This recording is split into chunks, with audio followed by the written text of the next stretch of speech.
Hi everyone, and welcome back to part 2 of my closet declutter. This is the after picture of my first video, but the before picture of my second video. I just wanted to say once again how hard I found this, and I really need to remember that I'm not getting rid of the memories of the things I did when I was wearing these outfits. I'm just getting rid of clothes and outfits that don't fit me anymore.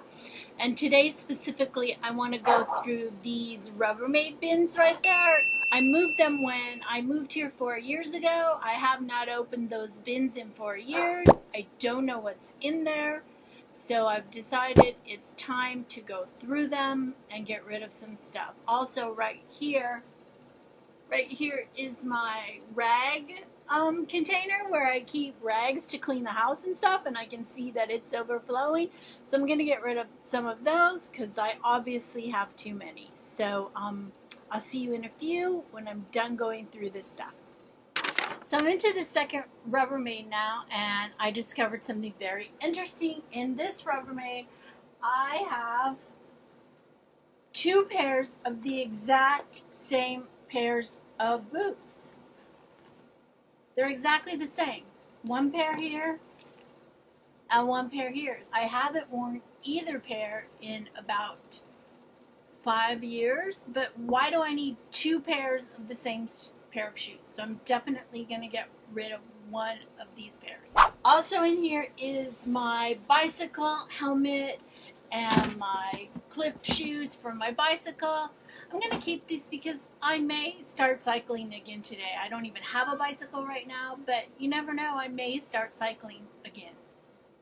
So I did find a sentimental item when I was cleaning through my closet. This is my son's baptismal gown. It was also his father's baptism outfit. I'm going to keep this because maybe my son will use it one day for his child. So I'm just going to repackage it in fresh plastic bags, and I'm going to put that into the empty Rubbermaid.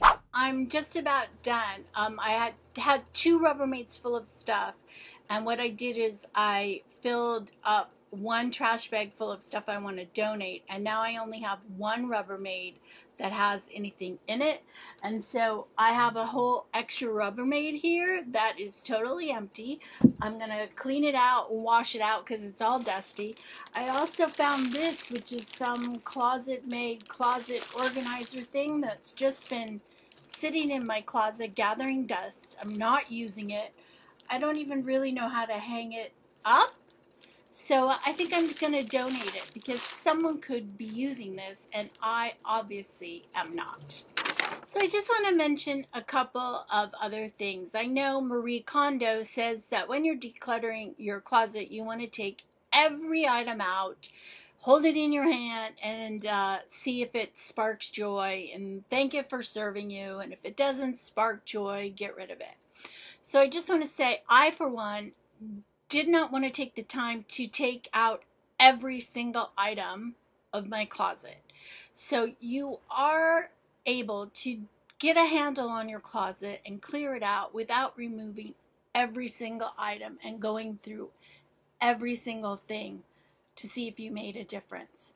So I was able to consolidate my Rubbermaids. I now have that empty spot in my closet where the Rubbermaid was that was full of stuff.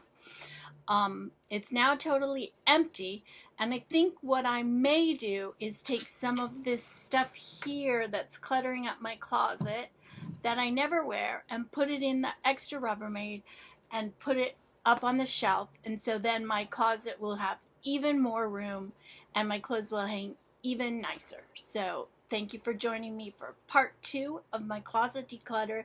There may even be a part 3 because I like to do things step at a time, a little at a time. Don't forget to visit my website, subscribe to my channel, subscribe to my newsletter. Thanks for joining me on Tip Time Thursday.